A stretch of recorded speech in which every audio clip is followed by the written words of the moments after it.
ഏകമകൾ നന്ദനയുടെ വേർപാടിനെക്കുറിച്ച് ഗായിക കെ.എസ്. ചിത്ര പറഞ്ഞ വാക്കുകൾ വൈറലാവുന്നു. ഒരു സ്ത്രീയുടെ ഏറ്റവും വലിയ ആഗ്രഹം അമ്മയാകുക എന്നതാണ്. അത് ഏറ്റവും കൂടുതൽ ആഗ്രഹിച്ച ഒരാൾ ഞാനാണ്.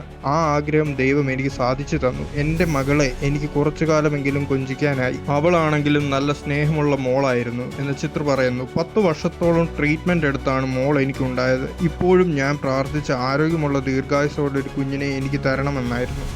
പക്ഷേ ദൈവം അതിൽ കുറച്ച് പിശുക്ക് കാട്ടി. വളരെ കുറച്ചു കാലം മാത്രമാണ് മോൾ എനിക്ക് ഒപ്പമുണ്ടായിരുന്നത്. പക്ഷേ ഇന്ന് ഞാൻ അത് ആലോചിക്കുമ്പോൾ ഒരു സ്ത്രീയുടെ ഏറ്റവും വലിയ ആഗ്രഹം അമ്മയാകുക എന്നതാണ്. അത് ഏറ്റവും കൂടുതൽ ആഗ്രഹിച്ച ഒരാൾ ഞാനാണ്. ആ ആഗ്രഹം ദൈവം എനിക്ക് സാധിച്ചു തന്നു. എൻ്റെ മോളെ എനിക്ക് കുറച്ചു കാലമെങ്കിലും കൊഞ്ചിക്കാനായി. അവളാണെങ്കിൽ നല്ല സ്നേഹമുള്ള മോളായിരുന്നു. എൻ്റെ മനസ്സ് കലങ്ങുകയോ എന്തെങ്കിലും ഒരു സങ്കടം വരികയോ ചെയ്തു കഴിഞ്ഞാൽ, എന്തെങ്കിലും ഒരു കാര്യത്തിൽ ഞാൻ കരഞ്ഞാൽ അപ്പോൾ തന്നെ അവൾ ഡിസ്റ്റർബ്ഡ് ആകുമായിരുന്നു. അത് എനിക്ക് ഫീൽ ആകുമായിരുന്നു. അങ്ങനെയുള്ള ഒരു മോളുടെ സ്നേഹം എനിക്ക് അത്രയും നാൾ കിട്ടി. അവളെ എനിക്ക് നോക്കാൻ പറ്റി. എൻ്റെ മനസാക്ഷി പ്രകാരം ഞാൻ ഏറ്റവും നന്നായിട്ടാണ് അവളെ വളർത്തിയത്. ആ 8 വർഷം എൻ്റെ കുടുംബത്തിൽ തന്നെ എല്ലാവരും പറയും, ഞാൻ കുഞ്ഞിനെ നോക്കുന്നത് പോലെ ഒരിക്കലും അവർക്കത് കഴിയില്ല എന്ന്.